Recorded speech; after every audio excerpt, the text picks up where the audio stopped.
แกนไหนมิสแกนแอมแคนน้องผู้สุดท้ายวันนี้ผู้สุดท้ายผู้สุดท้ายผู้สุดท้ายเลยแกนมิสแกนโก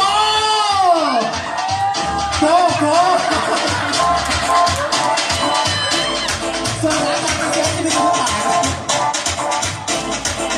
โอเคงานผู้ชายงานบ่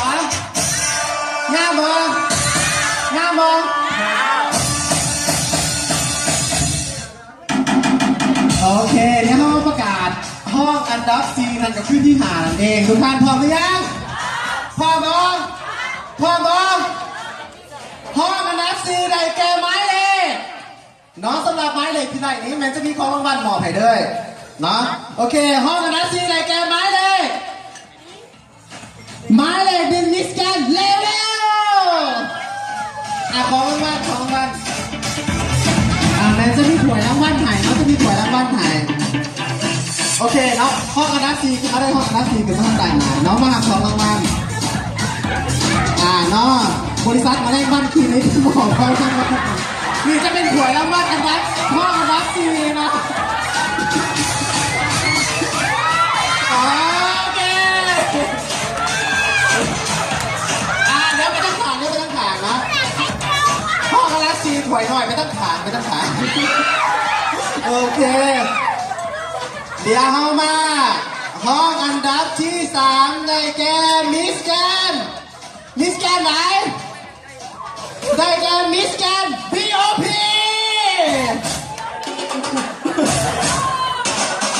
มิสแกน BOP ถ้วยรางวัลนะถ้วยรางวัลครับสิ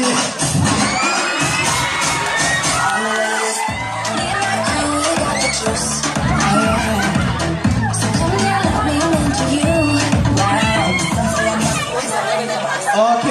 มานี่ห้องอันดับ2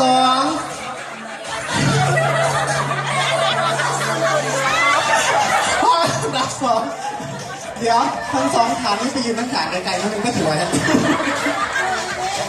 โอเคมาเดี๋ยวห้องอันดับ2ในเกมมิสแกนไหนมิสแกนโก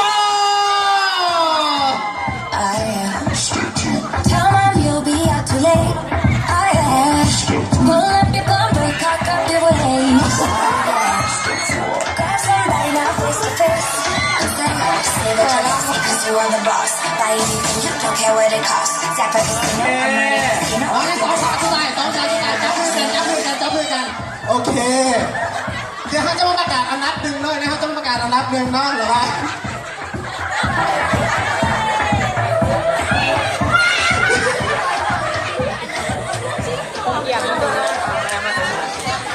โอเคเดี๋ยวเขาจะมาประกาศอันดับ1เลยอย่าพูดอันดับ1บ่อันดับ1ได้แก่มิสแกน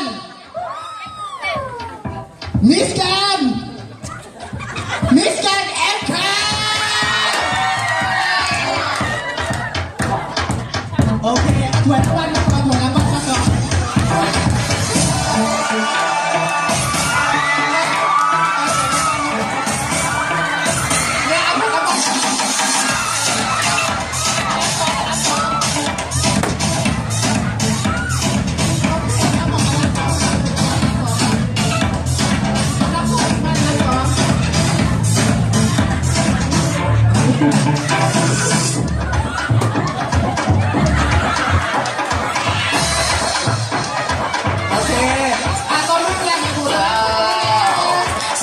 Everything we want, put it on me.